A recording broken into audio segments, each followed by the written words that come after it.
Baba, katika jina la Yesu Kristo mwana wa Mungu uliye hai, ninakushukuru kwa ajili ya siku ya leo. Ninakushukuru kwa ajili ya kusanyiko hili. Ninakushukuru kwa ajili ya watakatifu wako wanaotazama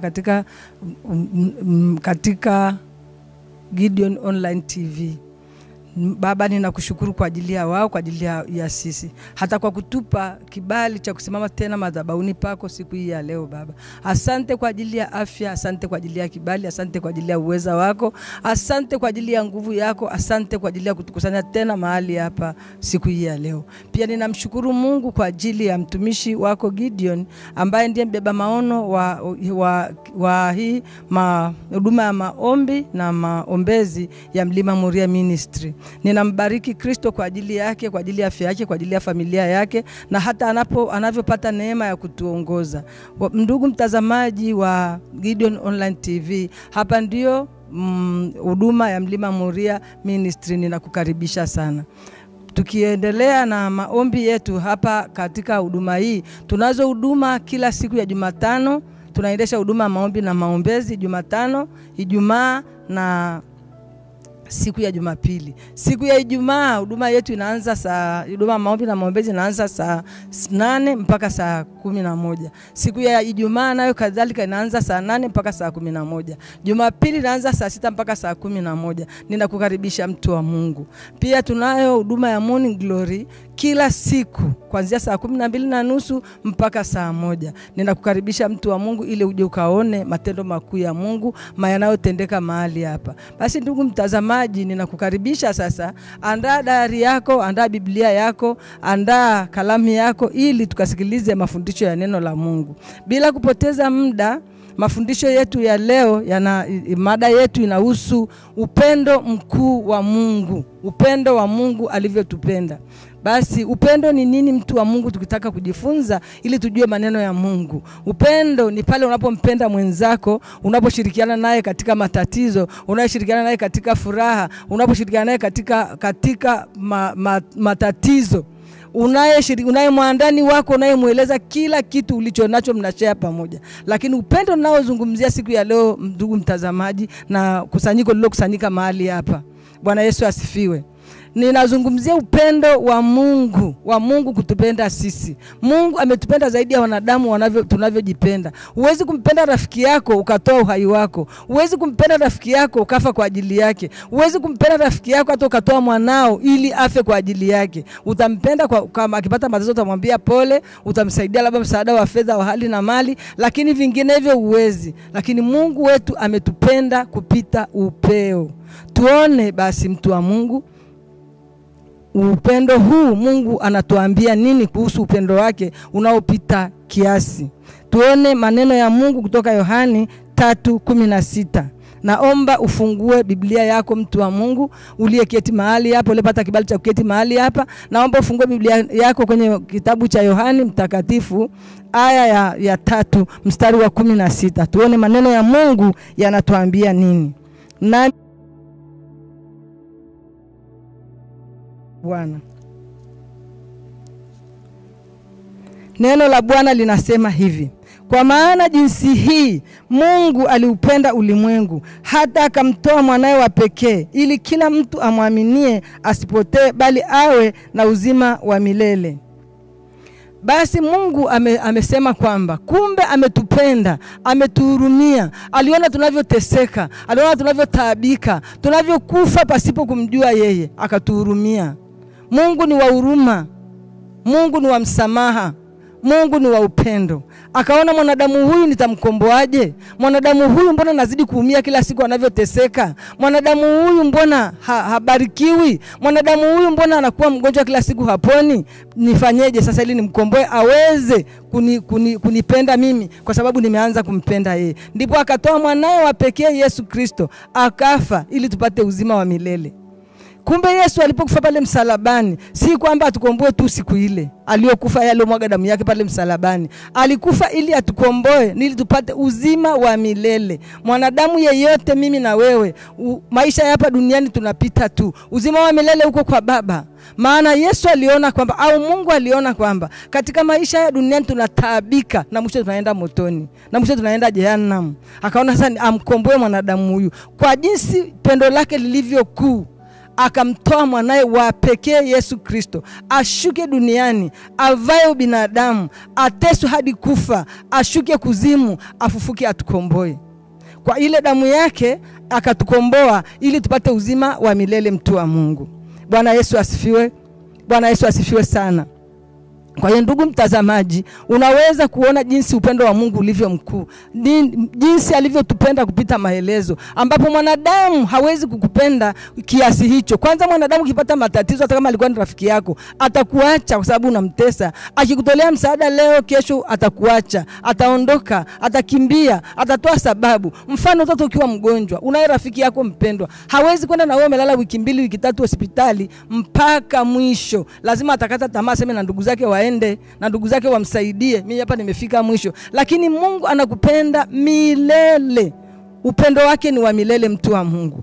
Tuone tena maneno mengine ya neno la Mungu anayotuambia kuhusu upendo wa Mungu. Tuangalie katika kitabu cha Biblia.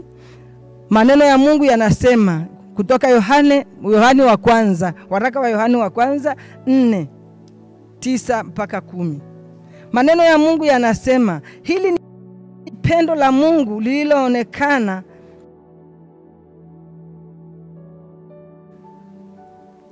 lililoonekana kwetu, kwamba Mungu amemtuma mwanawe pekee ulimwenguni ili tupate uzima wa milele. Hili ndilo pendo, si kwamba sisi tulimpenda Mungu, bali yeye alitupenda sisi, akamtuma mwanae kwa kutuepusha kwa dhambi zetu. Unaona katika neno hili au maneno haya ya Mungu aliyoandika, aliyetuahidi yeye mwenyewe kwamba yeye ndiye alitangulia kutupenda. Sisi hatukumpenda tena, hatukumjua.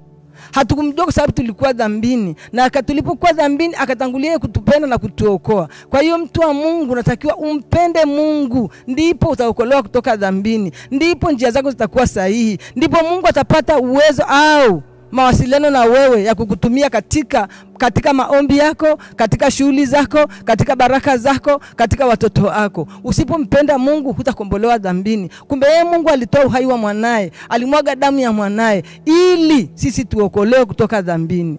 Nakumbuka sisi tulikuwa dhambini, yeye akaituma damu yake ikashuka duniani, ikamwagwa duniani ili tuokolewe kwayo. Na hata sasa tumeokolewa. Bwana Yesu asifiwe, mtu wa Mungu. Bwana Yesu asifiwe, kusanyiko la watu wa Mungu siku hii ya leo. Basi Mungu aliendelea kutupenda, na ndio maana akamtoa mwanae tukombolewe dhambini. Basi mimi na wewe, mtu wa Mungu, naomba tuendelee kumpenda Mungu. Tutafute njia za kumpenda Mungu, tumkaribie Mungu ili atukomboe katika dhambi. Yamkini matatizo tulio nayo, yamkini shida tulizo nazo, ni kwa sababu hatumpendi Mungu, hatujajua upendo wake kwetu na sisi tumpende. Hata mwana, hata kimwili, hata nyumbani, kama baba anampenda mwana au mama anampenda mwana, na mama au mwana yule haonyeshi dalili ya kupokea ule upendo kwa kumpenda yeye, kwa kumheshimu, kwa kumtukuza, kwa kumwabudu na kumsifu, yeye atapunguza upendo pia. Na akipunguza upendo, ndio maana yake unakwenda kwenye jehanamu ya moto, utaangamia. Na hapa duniani maisha yako yatakuwa ya dhiki, kwa sababu hukumjua. Kwa sababu kama humpendi ni kwamba humjui. Ukimjua ndipo utakapompenda. Kwa hiyo jitahidi mimi na wewe tumpende Mungu, tumjue Mungu, ili tutoke dhambini, ili tuishi katika maisha ya kumpendeza Mungu, ili Mungu ajibu maombi yetu, ili Mungu atukumbuke. Mtu wa Mungu, kumpenda Mungu ni kumpendaje? Kumpenda Mungu, mtu wa Mungu, ni kule kumtumikia, kuzishika amri zake, kuzishika sheria zake, kutii siku zake za Sabato, kuheshimu makusanyiko ya maombi, kutoa sadaka, kufunga na kutubu.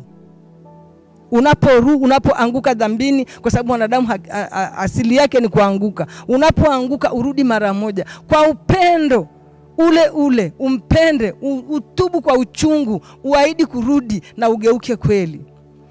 Sisi wanadamu tuna tabia, unapobarikiwa, unapomtafuta Mungu, unamtafuta kwa shida sana, kwa dhiki, kwa machozi, kwa upendo mkuu, hata kugaragara chini, hata kuvaa magunia, hata kujimwagia majivu. Lakini akishakupa kile unachokihitaji tu, akishakupa baraka, akishakupa ndoa, akishakupa watoto, akishakuponya magonjwa, tunamsahau, tunauacha upendo wa asili wa Mungu.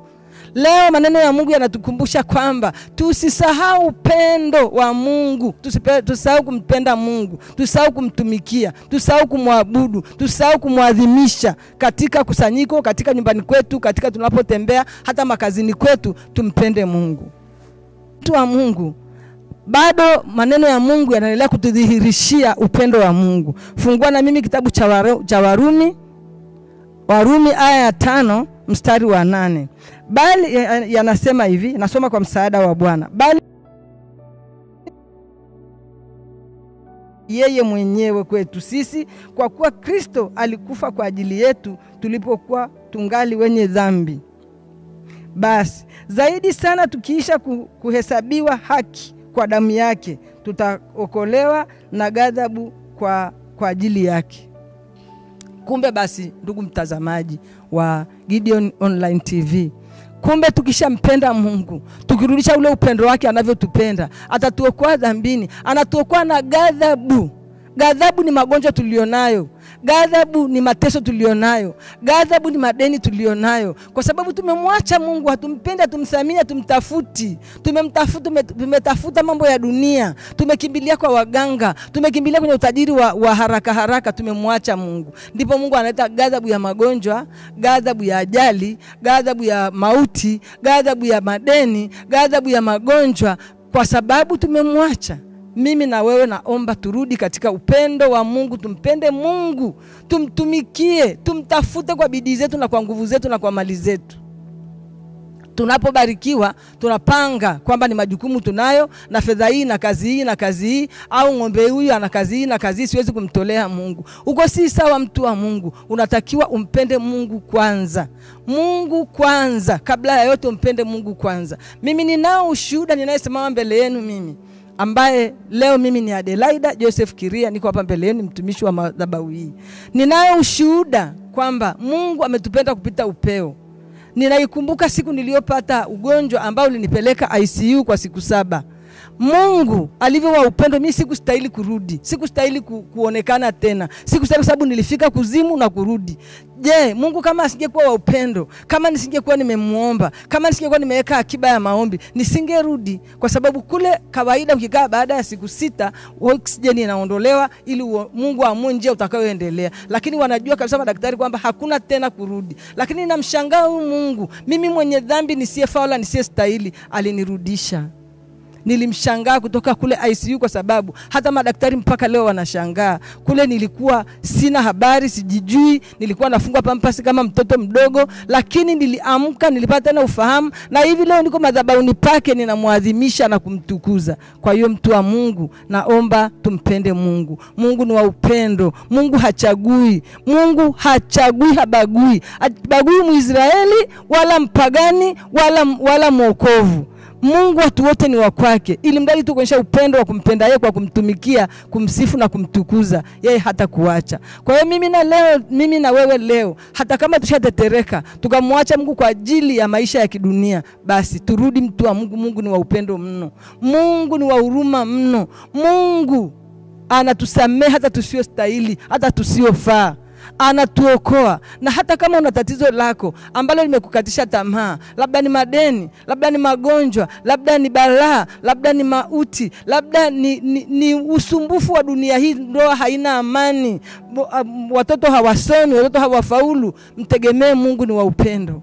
Simama katika sheria yake, simama katika upendo, msifu na kumtukuza. Nenda katika njia zinazompendeza Mungu, utabarikiwa mtu wa Mungu, na hayo yote anayaweza Mungu. Mtu wa Mungu, nikusi tu usikate tamaa. Bwana Yesu asifiwe. Bwana Yesu asifiwe kanisa. Ninawashukuru kwa ajili ya usikivu wenu, na ninajua kwamba kuanzia leo tutabadilika. tutarudi kule tulikotoka. Tutampenda Mungu kwa upendo wa mwanzo. Tulipokuwa tunamtafuta mwanzoni, tutampenda kama tulivyokuwa tunampenda. Kwa sababu kwa Mungu ni wa upendo, Mungu ni wa neema, Mungu ni wa furaha, Mungu ni wa faraja. Kila unachomuomba huwa anakitoa mtu wa Mungu. Hawezi kupinda kama kweli umesimama naye kwa huruma. Kama amenitoa mimi, na wewe atakutoa hilo lako lilonalo. Hata kama ni kubwa kiasi gani. Tazama alirarua njia bahari ya Shamu. Wakati wana wa Israeli wamesimama, nyuma kuna wa Misri wanakuja na silaha, mbele kuna bahari ya Shamu. Alimwambia Musa, waambie wana wa Israeli wanitegemee mimi tu waone wokovu wa Mungu. Watulie kimya waone wokovu wa Mungu. Na waliona. Hakuna tatizo lilonalo wewe lisilokuwa na njia. Hakuna tatizo linalomshinda Mungu, mtu wa Mungu. Hakuna lisilowezekana kwa Mungu. Ninapenda nikutie moyo kuanzia leo, geuka, mpende Mungu kwa upendo mkuu kama alivyokupenda yeye, ili atimize sheria zake na ahadi zake alizokuahidi wewe, mtu wa Mungu. Basi mtu wa Mungu, ninamshukuru Mungu kwa ajili yako. Naomba uinue mikono yako juu, tumshukuru Mungu kwa ajili ya somo la leo. Baba, katika jina la Yesu Kristo mwana wa Mungu aliye hai, ninakushukuru, ninakutukuza kwa ajili ya neema ya neno lako lililokuja wakati mwafaka kwa ajili ya kusanyiko hili Bwana. Baba, ninakutukuza kwa sababu litakuwa mbegu, litaota, litamea na litazaa matunda katika mioyo yetu. Yesu, ninakuomba neema ya kuyatimiza, neema ya kufanya upendo, kukupenda zaidi kuliko vitu vyote katika ulimwengu, kwa sababu wewe ni Bwana wa mabwana, ni mfalme wa wafalme, ni Mungu wa miungu. Amen.